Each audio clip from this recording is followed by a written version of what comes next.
मंच पर स्वागत के दौरान प्रशांत पौनिया जी और श्याम भदौरिया जी ने ये भी कहा था कि पूर्व की जो कार्यकाल रहे हैं उस तरह का, यानी कि चाहे वो भ्रष्टाचार से उन्होंने जोड़ा, कि अभी वर्तमान में देखने के लिए नहीं मिल रहा है। वो सुरक्षा की भी उन्होंने गारंटी दी है कि अवनीश कांत गुप्ता के नेतृत्व में या ओमकरण जी के नेतृत्व में लगातार सुरक्षा की गारंटी भी और डेवलपमेंट का भी उन्होंने हवाला दिया है।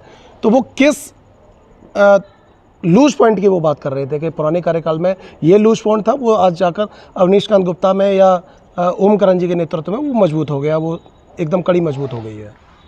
आपको तो पता है, खुद आप यहाँ के स्थानीय रहने वाले हैं।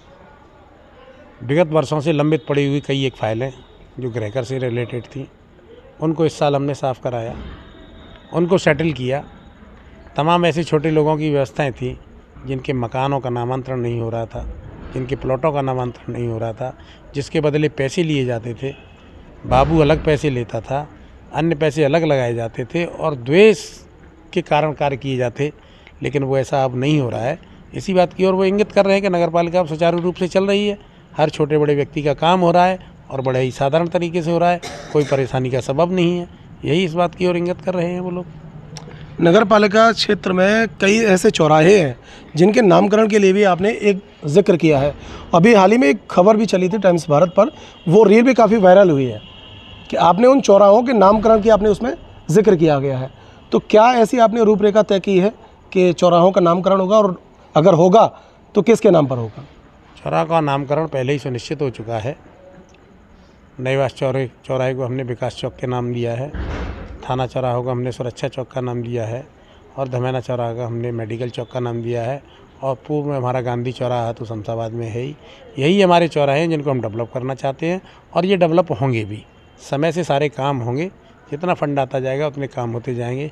सबसे पहले नगर पालिका के अंदर सफाई की व्यवस्था आवश्यक है, उसके बाद यहाँ पानी की समस्या है, वो भी उससे भी निजात पाना आवश्यक है। उसके बाद गलियों में जहाँ दलित बस्ती हैं वहाँ पर खरंजों की आवश्यकता है, बरसातों में पानी भर जाता है, पहले वो आवश्यक चीज़ें हैं। मूर्तियाँ लगेंगी, चौराहों का सौंदर्यीकरण होगा, लेकिन पहले जो मूलभूत समस्याएं हैं उनका निराकरण होना चाहिए, ऐसी हमारी प्राथमिकता है। आने वाले समय में कौन सा ऐसा अच्छा एक विकास कार्य देखने के लिए मिलेगा नगरवासियों को?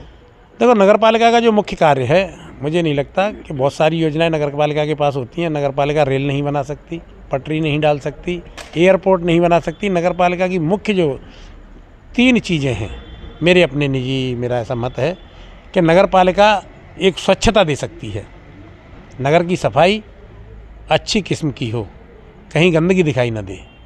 दूसरी व्यवस्था, जो स्ट्रीट लाइटें हैं, रात में सभी स्ट्रीट लाइटें जलनी चाहिए, जिससे कोई चोरी चकारी ना हो, कहीं कोई घटना न घटे। और तीसरी व्यवस्था जलापूर्ति की है कि नगर के अंदर प्रत्येक घर तक उतना पानी पहुंचना चाहिए जितना रोज़मर्रा उसकी आवश्यकता है। ये 3 मूलभूत समस्याएं हैं, उनका निराकरण हमारे यहाँ प्राथमिकता पर है। उसके बाद सारी चीज़ें सेकेंडरी हैं। हम सौंदर्यीकरण भी कराना चाहते हैं, लेकिन उतना फंड होगा तो अवश्य सौंदर्यीकरण करा जाएगा, लेकिन ये 3 जो मूलभूत ज़रूरत है उनको सबसे पहले हम पूरी करेंगे। बहुत बहुत शुक्रिया आपका। तो ये थे हमारे साथ चेयरमैन प्रतिनिधि अवनीश कांत गुप्ता, और बाजू में हमारे चेयरमैन साहब भी बैठे हुए हैं। देखते रहिए टाइम्स भारत न्यूज़। नमस्कार।